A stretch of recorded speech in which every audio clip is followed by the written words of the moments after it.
Hoy Revista del Motor está probando el Cupra Ateca, un vehículo muy especial, un subcompacto con unas prestaciones muy destacadas. Viene con un motor de gasolina de 300 caballos, caja de cambios DSG doble embrague y 7 velocidades, tracción total y un precio que os lo pongo aquí. Nos subimos a esta maravilla del fabricante español y os contamos todos sus secretos. Empezamos.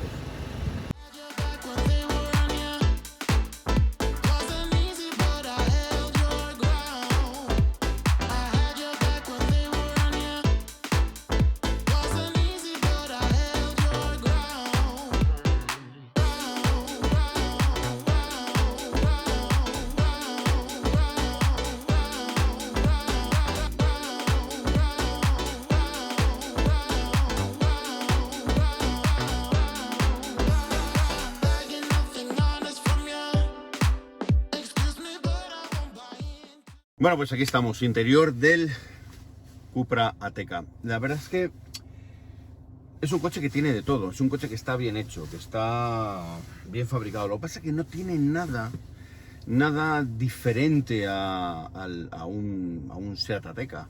Bueno, nada no. Los asientos son un poco diferentes, llevan alcántara y llevan un cuero sintético de bastante buena apariencia. Tiene una trama similar a la fibra de carbono, tienen las letras Cupra, un poco diferentes, pero no son muy diferentes. Es verdad que opcionalmente con el paquete Performance tenemos asientos tipo baquet, tenemos las llantas de 19 pulgadas específicas, etcétera, etcétera. Pero ves el interior y parece que han quitado la tapa del volante, han puesto una con el logotipo de Cupra y ya. De hecho, yo hubiera elegido quizá otros menús, otra tipografía en el navegador, quizá algo un poquito más sofisticado en la pantalla del cuadro de mandos, por lo menos para diferenciar esta versión, que no olvidemos está en 45.000 euros. Y bueno, pues darle un poquito más de diferenciación. Es verdad que sí, que el color cobre está sutilmente presente por todo el interior, que se han mejorado los paneles de las puertas con inserciones en alcántara, el cuero del volante es un cuero pespunteado en cobre con agujeritos para las manos. Sí, hay detalles que nos dicen, esta es ante una versión especial. Pero nada más, el resto es una Ateca mondo y lirondo. ¿Qué veremos en el futuro en Cupra? Pues Cupra será una marca en la que veremos modelos propios que no tendrán traslación en la gama normal. Y eso será la parte interesante de la marca Cupra. Por ahora son adaptaciones de más prestaciones de los modelos existentes. Pero ¿es realmente tan interesante el Cupra Ateca como parece? Pues sí, porque estamos hablando de un coche que aparte de tener unas prestaciones brutales, es también un coche con el que te puedes ir de tramos, te puedes ir de puertos de montaña o te puedes ir en el día a día a comerte el atasco del siglo. Porque es un coche que es muy efectivo, que corre mucho, que es muy dinámico, pero también que es un coche perfecto para el día a día. Es cómodo, es confortable, tiene buen espacio, buenas capacidades y una suspensión que te permite hacer todo eso sin ningún problema. Este es un coche que está bien equipado. Os dejo aquí la lista de equipamiento que puede tener el Cupra Ateca. Es un coche que está bien hecho, bien acabado, que tiene una hechura muy sólida, no hay nada que cruja, no hay nada que se hunda cuando nos apoyamos, ni los paneles de las puertas, ni los tiradores. En eso también se nota que es muy Volkswagen, sólido, casi pétreo, pero bueno, pues con un diseño que a algunos les podrá parecer ya que a lo mejor está un poco de modé.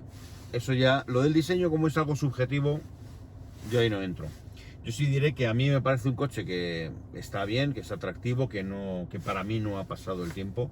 Y además con las inserciones en el cuadro digital, con todas las pantallas y tal, bueno, pues está bastante bien. Quizá los menús del sistema de infoentretenimiento, que es muy completo, como podéis ver, que tiene múltiples opciones, quizá yo hubiera introducido alguna más que un simple cronómetro o los datos de la temperatura, los kilovatios, etcétera, etcétera. Hubiera incluido alguna función más como tienen otros competidores. Pero pues, que tampoco tiene muchos competidores, porque ¿qué competidores tiene? El Stelvio, el Macan. Sí que me gusta mucho la posición de conducción. Es cierto que con el paso de los kilómetros yo me he sentido cada vez más cómodo y cada vez más cerca a lo que se siente uno al volante de un compacto. He tenido la suerte de poder probar el León Cupra R justo antes de probar este ATK y tengo que decir que las sensaciones son muy parecidas. Es verdad que el Cupra se nota más dinámico, vas más cerca del suelo y por lo tanto las sensaciones, sobre todo cuando estás girando y tal, son más precisas. Pero a nivel de confort, prefiero este. Me parece más cómodo, me parece un coche lógicamente con más espacio y me parece un coche muy polivalente, muy para el día a día, capaz de coger lo que he dicho antes, irse de tramos o irse a por el pan. Ningún problema. Por lo tanto, tengo que decir que la única pega que yo le pondría es el volante achatado, que no entiendo por qué lo ponen en un vehículo de estas características, a pesar de que sea un coche prestacional.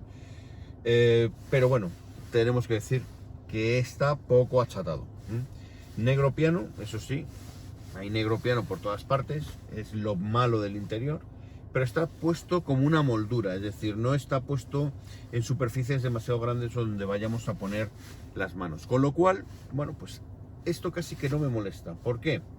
Porque yo no voy a tocar aquí en el borde, justo en el borde, y es difícil que se raye.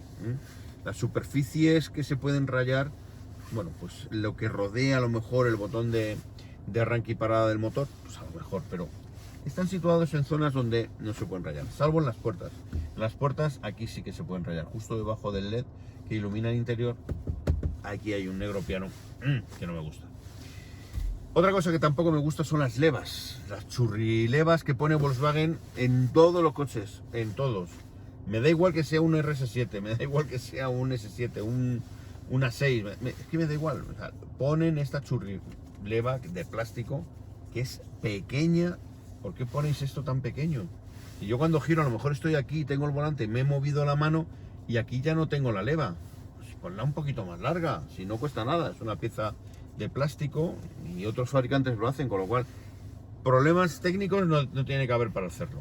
Simplemente es una cuestión ya de, bueno, de decisión comercial. Otra cosa que tampoco me gusta es tener el mando del sistema de control de crucero aquí en la parte de abajo. Esto es muy Volkswagen, siempre lo critico porque no me gusta que esté ahí. Está en una parte que hay que casi agacharse, sobre todo los que somos altos, tenemos casi que agacharnos para ver qué estamos tocando. Como he dicho antes, el sistema de infoentretenimiento es un sistema capaz, es muy completo. La pantalla ya se nos queda pequeña, ahora ya que hay una moda de pantallones y tal, pues aquí se nos queda un poco pequeño. A mí me parece suficiente. Yo no necesito más pantalla porque no quiero estar mirando todo el día el navegador ni el sistema de infoentretenimiento, pero sí que me hubiera gustado ya darle un repasito a los menús. No al menú de inicio, que me parece que es digno, pero sí a los menús interiores que son ya un poco anticuados, que es que los tenían los primeros sistemas de navegación que aparecían en color, ya creo que los tenían así. No me gusta demasiado.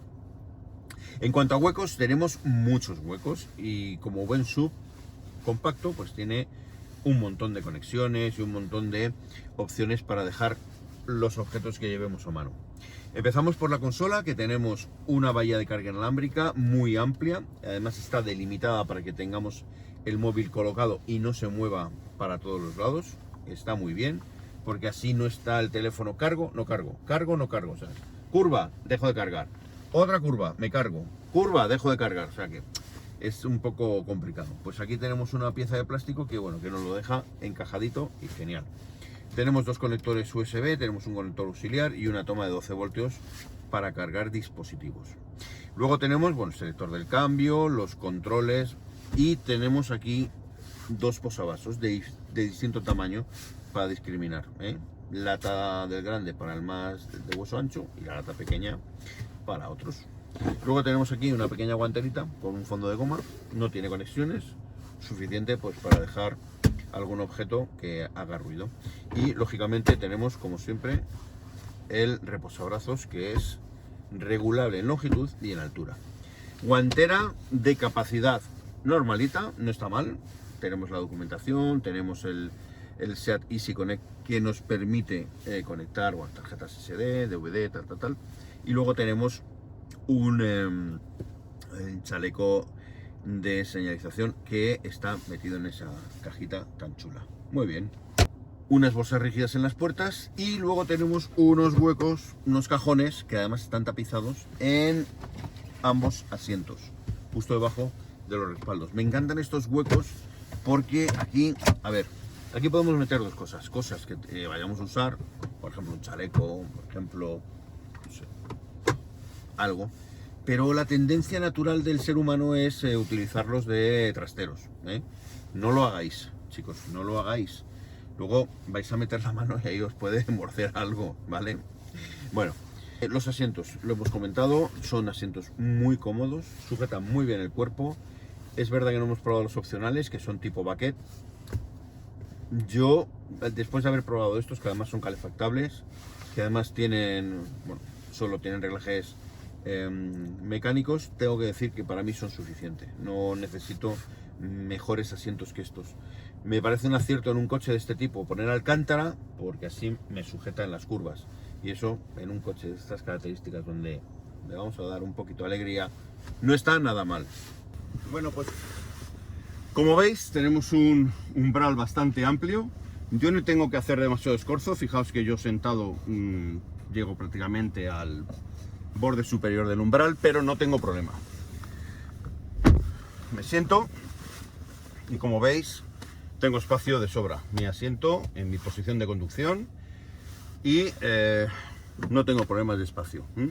El reposacabezas, que queda perfectamente colocado justo donde tiene que estar. Y además es blandito, es muy confortable. Es muy blandito, es como de gel, me encanta. Hay una cosa que no me gusta y es el tema de la luz interior. Es de LED, pero no da mucha intensidad. Es como unos puntos de luz ahí que han quedado bonitos, pero no dan demasiada intensidad. No sé, yo me hubiera quedado más a gusto. ¿Veis? Es que abro y se enciende lentamente, pero no da mucha intensidad. Para mi gusto, todo para mi gusto. Tenemos unos asientos confortables. Veis que mi corva queda bastante cerca de la bandeja de la banqueta del asiento, pero tengo que decir que son un poquito cortos, fijaos que me sobra ahí un poquito. Si bien es cierto que, bueno, no tengo problemas, porque además tienen formas bastante pronunciadas como para ir sentado bien ajustado y no tengo problemas. El reposabrazos queda a una buena altura. No toco, sentado en mi posición, no toco el guarnecido de la puerta, con lo cual estoy bastante a gusto. La ventana está alejada de mí, con lo cual tengo buena sensación de espacio. Tengo la sensación de que me protege, porque fijaos dónde está la línea de cintura, está justo a la altura de mi hombro, con lo cual no tengo problemas. Las atenciones en el interior de la teca son buenas. Fijaos, tenemos salidas de aire con control de flujo para las plazas laterales. Además tenemos dos conectores USB y tenemos un bolsillo muy interesante, que es como una redecilla elástica, que es para poner el móvil mientras lo cargamos y no se vaya pegando con todo. Y además luego justo debajo tenemos una pequeña guanterita, bueno, que no tiene fondo de goma, que debería tenerlo, para que los objetos que estén ahí, un segundo móvil por ejemplo, pues no estuviera dando saltos. Pero bueno, eso ya los fabricantes ya sabéis. Luego tenemos dos bolsillos en los respaldos. No tenemos un plástico protector, o tendríamos que tenerlo en un coche que es de claro corte familiar. Familiar deportivo, pero familiar al fin y al cabo. Y luego tenemos, bueno, pues los sempiternos anclajes Isofix, que en este caso llevan sus propias guías para poder meter los vástagos de las sillas sin problemas. Para terminar, reposabrazos, nivel de comodidad absoluto, dos posavasos que además son compartimentables en diferentes tamaños, dependiendo de lo que queramos, con unas piezas que se pueden mover y se pueden poner. Además, permite que pongamos aquí un móvil de pie, etcétera, etcétera. Y luego ya para terminar, pues tenemos aquí el típico acceso al maletero, donde podemos poner, bueno, pues una superficie, o sea, un objeto largo para, pues, los típicos esquíes, que este coche es muy de llevar esquíes, muy de ir a la nieve. Pues, oye, ahí lo tenemos. Abatimos asientos, os enseño cómo quedan los asientos abatidos y os cuento el maletero. Bueno, pero antes de enseñaros el maletero, os voy a enseñar cómo se abaten los asientos. Se abaten en proporción 60-40, muy fácil. Botón, además tenemos un muelle que nos ayuda y tenemos una superficie bastante plana. Lo que pasa es que queda un escaloncito justo con el suelo del maletero. Bueno, no podría ser perfecto, pero bueno, está bien, no tenemos ningún problema con eso. Vamos a ver el maletero y luego a conducir, que es lo emocionante de este coche. Hasta ahora. Maletero, apertura eléctrica. Fijaos que solo tiene apertura y cierre, pero no cierre completo del coche. 485 litros de maletero. Tenemos atenciones como por ejemplo el reclinado automático de los asientos a través de los mandos. Fijaos cómo queda. Lo he dicho antes, ese pequeño escalón que tenemos ahí, que nos va a impedir que pongamos unos objetos de corrido, o sea, que tendremos que vencer ese pequeño escalón. Tenemos otra atención, como por ejemplo la bola de remolque automática. Sale, pero hay que colocarla de la misma manera que para volverla a poner tenemos que activarlo. Se desactiva, pero hay que introducirla. Bueno, son elementos que están bien. Toma de 12 voltios, un huequecito a la izquierda, otro huequecito a la derecha y esto que es una maravilla, que tenemos un fondo con un molde por spam para poder organizar la carga y nuestro neumático de emergencia. Bueno, no está mal. Ahora solo falta conducir. Nos vamos. Veréis, lógicamente muchos diréis, si al final estamos hablando de un SEAT deportivo, un SEAT con un chasis más elaborado, bueno, básicamente con una teca con esteroides. Sí, pero SEAT quiere dar otra vuelta de tuerca al concepto Cupra y lo ha convertido en una submarca que se dedique a los aspectos más deportivos de la gama. Y no me parece mala idea, pero tenéis razón. Un poquito más de diferenciación hubiera estado bien. A ver, tampoco estoy pidiendo demasiado. Estoy simplemente pidiendo, pues no sé, unos menús diferentes, una tipografía diferente en la pantalla del cuadro, que la tipografía y el cuadro es prácticamente el mismo que tenemos en el León Cupra o en una Teca normal y corriente. Pero lo comparo con el León Cupra porque es el que hemos probado anteriormente y es precisamente con el que comparte más cosas. Comparte motor, comparte sistema de tracción y comparte sensaciones.